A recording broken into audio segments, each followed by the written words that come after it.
The war drums are beating loudly in the halls of Congress while leading Obama officials continue to try to convince the House to vote as the Senate Foreign Relations Committee did for military strikes on Syria. If Congress votes no, the world will be watching to see if Obama has the audacity to take unilateral action without even the support of his own government. Now, amidst the sea of propaganda and warmongering, there's one politician in the UK that has been a vocal opponent to this new war. His name is George Galloway, and he's a founding member of the Respect Party in Parliament. Well, earlier I spoke with him about the repercussions a military strike could have on the region as well as the rest of the world. Check it out. Sadly, my birthday wish doesn't look like it's going to come true. Let's talk about the latest on Syria. There's talk of using fighter jets and training rebel forces on the ground instead of just arming them. Why is it that the U.S. is aligning itself with the same terrorist organization it claims to be fighting in the war on terror, George? Indeed, and the relatives of those who were lost on 9/11, who were cruelly murdered in their thousands, must be asking themselves how their country ended up in bed with Al-Qaeda, and not just in bed, but arming them to the teeth, acting as their air force and their armorer and their financier. It is one of the most grotesque about faces in all history, and the people of the United States overwhelmingly oppose it, but their political leaders appear to be ready to endorse it. Behind me is the British Parliament, normally a lapdog, a poodle of American political leaders, but just the other week we revolted and stood up and said this far and no further, no war in Syria. And that too reflected overwhelmingly the popular opinion in the country. But the United States has not been stopped, even by the failure of the British to show up in another shooting war. Yeah, I mean, the hypocrisy is running really strong, George, and I was surprised to see the criminal conspirators from doctoring the Iraq intelligence in the British Parliament vote no. It made me really happy. A lot of proud moments there from the world leaders. And as we've seen unfold in Iraq post-occupation, there's now a complete civil war rife with sectarian violence. It's a complete disaster. Is it that the decision makers don't understand the religion and the region, or is it that they just don't care? I don't think religion has anything to do with it. Religions believe in the prophets, peace be upon them. Our leaders believe in the prophets and how to get a bigger piece of them.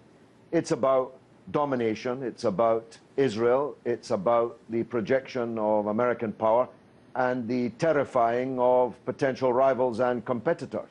In this case, principally Russia and China. I don't think that they're acting very terrified at this moment. And so the United States is in for a contested war in Syria. And that's why the congressional representatives would be wise to heed the lesson of Iraq.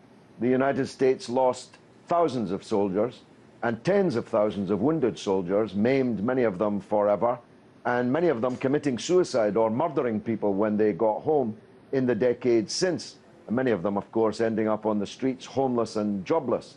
And the congressional representatives ought to beware that what will begin with a flurry of Tomahawk missiles, and how obscene is it that the United States calls its killing weapons after the people that it annihilated in order to occupy the country in the first place. It will start with a flurry of Tomahawk cruise missiles, but it will end in a shooting war on the ground and with an occupation, and one in a country with 23 religious and ethnic groups within it, and in the most combustible possible piece of territory on the earth. The Syrian people will fight them back. Syria's friends will fight them back, and they will fight them back everywhere, not just in Syria. You know, I say it's like we're killing Syrians to show the Syrian regime that killing Syrians is wrong. I just can't wrap my head around it, George, and the stakes are very high, as you just outlined. Well, put this one in your mind, Abby. The next time you see President Obama happy clapping in a Christian church, the Al-Qaeda sacked a town called Ma'alula, which I know very well in Syria, where the people are the last people on earth still conducting their Christian services in the language of Jesus, in Aramaic. It is one of the most serene and beautiful and peaceful places on the earth, filled with Christian churches and monasteries and nunneries, and the people there were slaughtered over the last 4 days, literally slaughtered, with their necks, their throats cut, their heads sawn off. The Christian churches are on fire at the hands of Al-Qaeda. That's Al-Qaeda, paid for and armed by the United States of America. It makes me physically ill to hear that, George, that we're actually bombing the cradle of civilization, the birthplace of humanity. We're not respecting the birthplace of Christianity in terms of these leaders who claim that they're Christian. George, we've both been reporting they're that... They're never done telling us. Yeah, they're never done telling us how Christian they are. Exactly. They wear it on their sleeves. Well, you know, we've both been reporting that a British firm allegedly sold nerve gas to Syria. Let's wrap our minds around this one. 10 months after the civil war broke out. Also, the Digital Journal is reporting that the Saudi intelligence gave the rebels chemical weapons. Why are these insanely contradictory facts not reported on in such a serious climate of debate? Well, we can't even get them in the British so-called mainstream media. The fact that Carla Ponte, the United Nations rapporteur, in May of this year, just a few months ago, at the beginning of the summer, this summer, reported that the Syrian rebels had used the very sarin nerve gas that they're telling us now must have been used by the Assad regime. The Turkish authorities captured a group of Syrian rebels making their way across the Turkish border, bearing loads of this very sarin gas. They're trying to pretend that you have to be a state to have your hands on sarin gas. But less than 20 years ago, a group of Shinto obscurantists living on the lip of Mount Fuji in Tokyo used this gas in the Tokyo underground, killing and maiming a very large number of people in the name of Shinto. So any group, any gang, any mob of gangsters can get their hands on sarin gas. And I'm absolutely convinced that the Russian President Putin is correct. I don't believe he'd be continuing to insist upon it if he had any doubt about it, that this weaponry either was an accidental discharge from the rebels' stockpile or was a deliberate provocation to bring in the Western powers into this war, which, of course, as soon as President Obama drew a red line on this issue, he was openly inviting. So that's one point. But the other point is this. Behind me in the British Parliament in the 1920s, Winston Churchill said this upon dropping chemical weapons on Iraqi Kurds. He said, and I quote, "I don't understand what all the fuss is about, dropping gas on rebel tribesmen in the north of Iraq. We have been dropping chemical weapons on people of the so-called third world for the best part of a century. The United States dropped an ocean of chemical weapons on the people of Vietnam, and their children are still being born today deformed as a result of it. The United States used chemical weapons against the Iraqi resistance in Fallujah just a decade ago, and Israel used chemical weapons against the Palestinian people in Gaza just 3 years ago.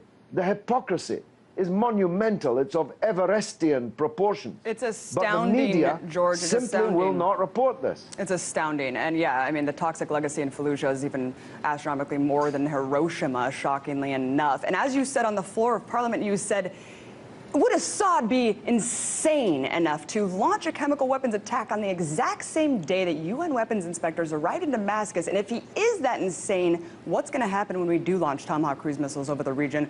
George, I wanted to move on to Israel. You mentioned Israel before. Right now, they are lobbying super hard on the Hill right now. AIPAC is going out on a full-on lobbying campaign for serious strikes. How much of this war is about Israel?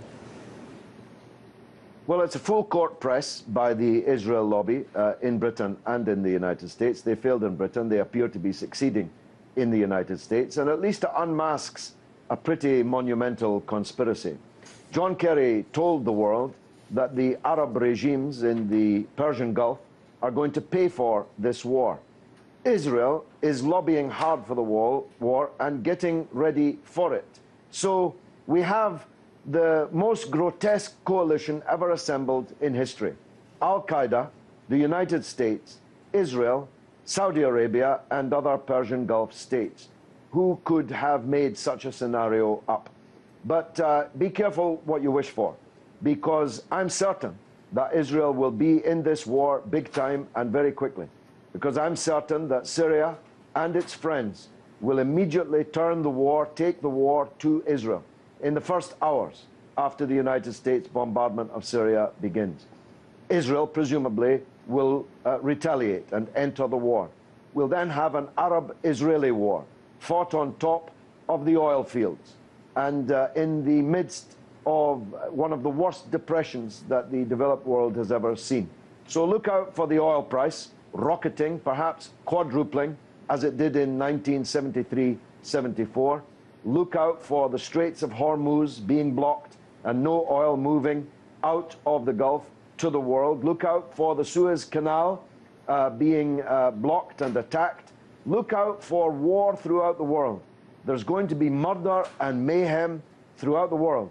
That's what happy, clappy, Mr. Christian, Barack Obama, who just the other day was hailing the memory of Martin Luther King, is about to visit on the world. Well, it's a disgrace, and as Upton Sinclair said, you know, when fascism comes to America, it's going to be wrapped in an American flag and on a Bible. George, I wanted to talk about your documentary. You just started a Kickstarter for the Killing of Tony Blair. What is this movie? And you're kind of a big deal. I'm sure you could have gotten a lot of corporate sponsors to make this film. Why go the grassroots route? Well, we wanted democratic funding of the film. I could have gone to a few rich people and raised a lot of money, but I decided to go to thousands of not rich people and raise a little money from each of them. And we reached our Kickstarter £50,000, that's about, what, $70,000 Kickstarter fund limit. We reached it in less than 1 week. So we have just under 30 days to go to raise the money that we need to make the equivalent of Fahrenheit 9/11. We intend, our goal is ambitious. We intend to put Tony Blair, the Middle East peace envoy, that's going well, isn't it, Tony, in prison for crimes against humanity, for war crimes. He murdered the Labour Party. He helped murder 1 million people in Iraq. He has caused uncountable deaths in Afghanistan and in Lebanon and in Palestine and in Syria, where he's egging Obama on for a new war. He's sold his soul to the devil and sold his services to some of the most devilish corporations and dictatorships in the world. It's quite a lot of meat for a documentary. Michael Moore, watch out. I'm coming to take your laurels. So Tony Blair has made a killing a massive amount of people, and he, like many of his criminal cohorts here in the U.S., sit free while people who stand up to the system rot in prison. Seems like the system's completely upside down. We have about a minute left, George, but you are an anomaly. You've been working within the system for years. You founded the Respect Party in Parliament. How is it that you've not been pushed out of office yet? Well, I've been elected 6 times to Parliament. I know I'm older than I look. I was a very young man when I entered Parliament. It was a Parliament worth being a member of then. I'm not sure if it is today, but I have stood firm with my principles, and I share with Mr. Churchill the distinction of being the only 2 men in British history to be elected 6 times in 2 countries in 4 different constituencies. That's where the similarity between me and Winston Churchill ends. Well, clearly the people want to hear what you have to hear. They want you to stand up for the voiceless. Thank you so much. You're a hero to me. George Galloway, Respect Party. Pleasure. Thank you so much. Happy birthday, Abby.